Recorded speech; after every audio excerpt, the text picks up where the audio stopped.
দুঃখ করো না, পরীক্ষা খারাপ হোক বা ভালো হোক, আমরা যে দেশে বাস করি, ঠিক আছে, এই দেশের সিস্টেম কোনোদিনও ঠিক হবে না।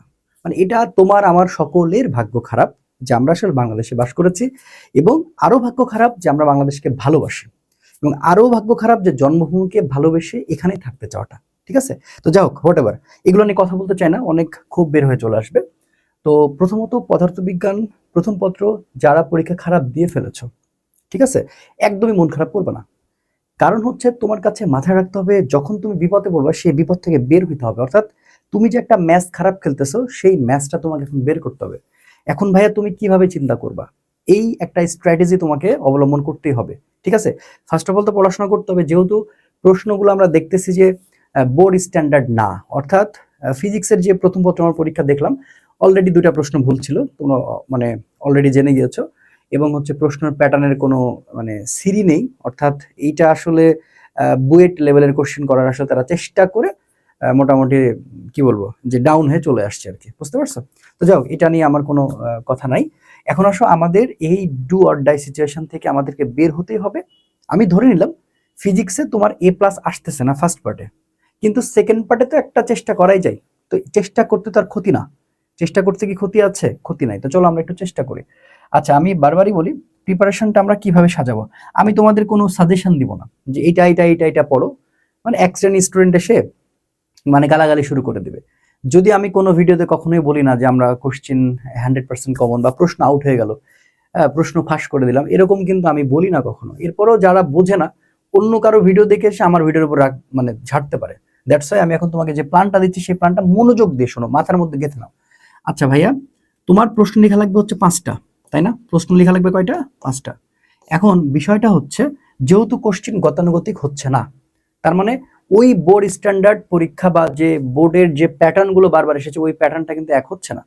তো প্যাটার্ন এক হচ্ছে না মানে এই না যে সেকেন্ড পেপারও ওরকম হবে না। হয়তোবা কোশ্চেন যতই কঠিন হোক না কেন, 3টা কোশ্চেন তোমার আয়ত্ত যেন থাকে। তো তুমি টোটাল আজকে আজকে থেকে ভালো করে বোঝা, আজকে এবং কালকে, আজকে এবং কালকে এই দুদিন প্রিপারেশন তো না, তাহলে তুমি 3টা স্টেপে ভাগ করে নাও। একটা হচ্ছে ক প্লাস খ, ঠিক আছে? আচ্ছা, ক এবং খ, এই ক আর খতে মার্ক আছে কত? 15। আচ্ছা, টাইপ গ, টাইপ গতে কত আছে? টাইপ গতে আছে হচ্ছে কি আমার 3 মার্ক করে, তাহলে 3 এবং 5 হচ্ছে 15। আচ্ছা, তাহলে 15। আচ্ছা, টাইপ ঘতে কত আছে, মানে তুমি কিভাবে সাজায় নিবা সেটা দেখো। টাইপ ঘতে কত আছে? টাইপ ঘতে আছে হচ্ছে 4 করে, রাইট? তাহলে 4 গুণ হচ্ছে 5, 4 গুণ 5 হচ্ছে 20। আচ্ছা, তাহলে 15 15 30 20 হচ্ছে 50। আর এই সাইডে আছে এমসিকিউ 25, এমসিকিউ 25। ওকে, আমরা সর্বনিম্ন উপায়ে যেভাবে হোক 85-এর মতো নাম্বার যেন কালেক্ট করতে পারি, এই টেন্ডেন্সি থাকবে, বা 80 নাম্বার কালেক্ট করতে পারি। কোনো কারণে ফিজিক্সে যদি এ প্লাস ছুটেও যায়, মন খারাপ করার কোনো ইস্যু নাই, কারণ রিজিকে তোমার যেটা সেট করা আছে তোমার সেটা হবে। অর্থাৎ যারা ইঞ্জিনিয়ারিং এ যাইতে পারবে না কোনো কারণে, হয়তো ফিজিক্স পরীক্ষার কারণে ইঞ্জিনিয়ারিং পরীক্ষা তুমি দিতে পারবে না, এরকম চিন্তা করার এখন কোনো সুযোগ নেই, কারণ পরীক্ষাটা মোটামুটি সবারই খারাপ হয়েছে বা খারাপ হবে। তখন দেখা যাচ্ছে যে এমনিতে ভার্সিটি থেকে বা ইঞ্জিনিয়ারিং ইউনিভার্সিটি থেকে দেখা যাচ্ছে যে তোমার ওই রেশিওটা কমাই দিবে। এটা ডিপেন্ড করে রেজাল্টের উপরে। তো রেজাল্ট কি হচ্ছে সেটা তো আমরা জানি না, তো আগেই হতাশ হওয়ার কোনো কারণ নাই। কথা কি বুঝতে পারলা? আচ্ছা, এখন আসো, তাহলে ক খটা আমরা এখন পড়াটা স্টার্ট করব।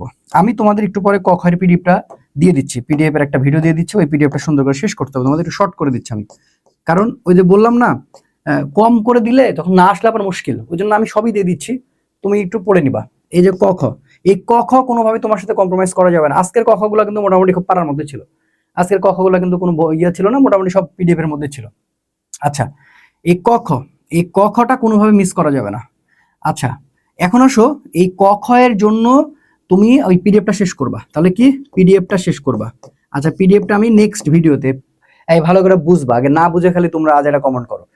এর পরের ভিডিওতে এই ক খ এর পিডিএফটা যাবে, এবং সেটা পিন কমেন্টে দেওয়া থাকবে। পিন কমেন্টে ভালো করে বুঝো, পিন কমেন্টে, পিন কমেন্টে দেওয়া থাকবে। সেই পিন কমেন্টে যে তুমি হচ্ছে যে দেখে নিবা। ওই পিন কমেন্টটা কিন্তু আরো অনেক কিছু দেওয়া থাকে, আমাদের প্রচারণার কারণে কিন্তু অনেক কিছু দেওয়া থাকে, ওখানে সিমোর করতে হয়, সিমোর করলে নিচে দেখতে পাবা, ঠিক আছে? আচ্ছা, তাহলে ক খ পিডিএফটা, আচ্ছা এটা গেল। এবার আসো, তুমি আজকের মধ্যে, এই আজকের মধ্যে তোমার উচিত হবে ক খ এবং হচ্ছে সিকিউ, সিকিউটা শেষ করা, সিকিউটা শেষ করা, ঠিক আছে? সিকিউ অর্থাৎ গ আর ঘটা শেষ করা আজকে তোমার চেষ্টা করা উচিত, ঠিক আছে? আর এমসিকিউটা কালকে সকাল থেকে ধরবা। আচ্ছা, আমি এমসিকিউর ভিডিওটা দিয়ে দিব, অর্থাৎ এমসিকিউ শর্টটাও দিয়ে দিব। আচ্ছা, আজকে রাতের মধ্যে দিয়ে দেবেন ইনশাল্লাহ, হ্যাঁ? আগামীকাল থেকে তুমি এমসিকিউটা শুরু করো, ধরো সকাল 7টা থেকে যদি শুরু করো, এরপরও যেন তোমার হচ্ছে খুব সুন্দর করে 3 ঘন্টার মধ্যে যেন কাভার হয়। আচ্ছা, এখন যতবার রিভিশন করা যাইতে পারে। এখন আসো এই গ ঘয়ের জন্য কি করব। গ এর জন্য প্রত্যেকটা অধ্যায়ের ফর্মুলাগুলো মুখস্থ করব। অলরেডি আমার টাইপ গয়ের একটা ম্যারাথন দেওয়া আছে আমার চ্যানেলে, তুমি চাইলেই ওটা দেখতে পারো। তাহলে প্রত্যেকটা ফর্মুলাগুলো দেখো, প্রত্যেকটা ফর্মুলা মনে রাখবো, প্রত্যেকটা ফর্মুলা মনে রাখবো, প্রত্যেকটা ফর্মুলা মনে রাখবো, ঠিক আছে? ওকে। আর ঘ নাম্বারের জন্য কি করব? ঘ নাম্বারের জন্য আসলে কি বলবো, টাইপ বেসড মানে টপিক বেস কমন, মানে টপিক বেস হচ্ছে যে প্রিপারেশন নিব, ঠিক আছে? তো টপিক বেস প্রিপারেশন নেওয়াটা সবচেয়ে বেটার হবে, কারণ এখন হচ্ছে যে ওইটা পড়ে যাও বললে আসলে হবে না, তখন দেখা যাচ্ছে আলটিমেটলি তোমাদের মন ভেঙে যাবে। তো আমি এতটুকু বলতে পারি যে প্রত্যেকটা ফর্মুলা মনে রাখলে তুমি এখানে গ নাম্বারটা এমনি কভার করবা, কারণ গ নাম্বারটা ফর্মুলা হয়। এবার আসলে কোন কোন অধ্যায় পড়বা এটা আমি বলে দিচ্ছি, কারণ আজকেও দেখেছো যে অধ্যায়গুলো আমি বলেছিলাম সেখান থেকে কোশ্চেন হয়েছে। জোরদার ভ্রামক হয়েছে, ঠিক আছে? কাজ শক্তি ক্ষমতা থেকে মানে আশা করেছিলাম, বাট ওই জায়গাটা মানে ডস দিয়ে দিয়েছে। ভেক্টর থেকে কোশ্চেন হয়েছে, বাট ওইটা কোনো কোশ্চেন না, মানে কি বলবো আর, মানে হাস্যকর। যাক, তো তারপরে হচ্ছে যে পর্যাবৃত্তি গতি থেকে এসেছে, মহাকর্ষ বিকর্ষ থেকে হয়েছে, আদর্শ গ্যাস থেকে হয়েছে, তরঙ্গ থেকে হয়েছে, অগ্রগামী তরঙ্গ সমীকরণ থেকে হয়েছে। তো যাক, এখন আসো তাহলে এইগুলো আলাদা আলাদা করে ভাগ করো, ঠিক আছে? তাহলে এখন আসো কোন কোন অধ্যায়গুলো পড়বা। অধ্যায় পড়বা হচ্ছে তাপগতিবিদ্যা, শিওর, তাপগতিবিদ্যা অবশ্যই পড়বা, তাপগতিবিদ্যা পড়বা, এবং তাপগতিবিদ্যার সাথে হচ্ছে স্থির তড়িৎ, চলতড়িৎ, এই তিনটা পড়তে পারলে এখান থেকে আসলে ভয় পাওয়ার আসলে কোনো কারণ থাকতেছে না আর কি। চলতড়িৎ, স্থির তড়িৎ, চলতড়িৎ, ঠিক আছে? এরপর হচ্ছে জ্যামিতিক আলোক বিজ্ঞান মাস্ট, জ্যামিতিক আলোক বিজ্ঞান মাস্ট। এরপরে হচ্ছে গিয়ে তোমার চুম্বক। তো চুম্বকের হচ্ছে, চুম্বকের দুইটা পড়ে যেতে পারলে খুব ভালো হয়, বুঝছো? একটা হচ্ছে তোমার প্রবাহ, আর একটা হচ্ছে আবেশ, একটা হচ্ছে আবেশ। তো দুইটা 4 আর 5 দুইটা পড়ে যাও তো, যদি ভালো হয় আর কি। 4 এবং 5 দুটাই প্রিপারেশন নিও, তাহলে দেখা যাচ্ছে আর টেনশনটা থাকে না। আর জ্যামিতিক আলোক বিজ্ঞান থেকে অবশ্যই। আর সেমি কন্ডাক্টর, ইলেকট্রনিক্স কখনোই বাদ দিবা না। সেমি কন্ডাক্টর ও ইলেকট্রনিক্স, সেমি কন্ডাক্টর ও ইলেকট্রনিক্স, সেমি কন্ডাক্টর এবং হচ্ছে ইলেকট্রনিক্স, এটা কখনোই বাদ দিবা না। সেমি কন্ডাক্টর ও ইলেকট্রনিক্স এর পাশাপাশি তুমি অবশ্যই আধুনিক পদার্থবিজ্ঞানের সূচনা, আধুনিক পদার্থবিজ্ঞানের সূচনা, আধুনিক পদার্থ বিজ্ঞানের সূচনা, ঠিক আছে? এই জিনিসগুলা কোনোভাবে বাদ না দাও। পদার্থ বিজ্ঞানের সূচনা, এই তো, ঠিক আছে? তাহলে আমরা এই কটা অধ্যায় পড়বো। এখন সব প্ল্যানটা দেখো, যে উপায়ে পড়বো, 3-10-30 যেমনি হোক পারা লাগবে। 3-10-30 আমাদের তুলে লাগবে, 3-10-30। আর বাকি আমি বারবারই বলি যে তুমি আগে মাথা গরম না করে, মাথা ঠান্ডা করে শুনো, মাথা ঠান্ডা করে দেখো। ওই যে কয়েকদিন আগে একটা ম্যাচ দেখলাম না, আর্জেন্টিনার মিশরের, তো সেখানে কিন্তু আসলে ওই যে আর্জেন্টিনা কিন্তু লাস্টে কাম ব্যাক করে জিতে গেছিল। তো দেখো, ওরা কিন্তু লাস্টের 10 মিনিটে 3টার মতো গোল দিয়ে ফেলছিল।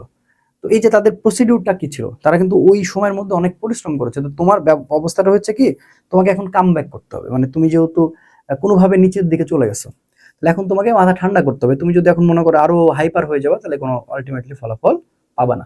তাহলে এখন 3-10-30 জন্য তোমার 3টা অধ্যায় তোমাকে এত সুন্দর করে পড়তে হবে। এই 3টা অধ্যায় অবশ্যই চুম্বক একটা, তার মধ্যে চুম্বক একটা সবচেয়ে ভালো হয়। জ্যামিতিক আলোক বিজ্ঞান সবচেয়ে ভালো হয়, কারণ এগুলো short syllabus, out of syllabus.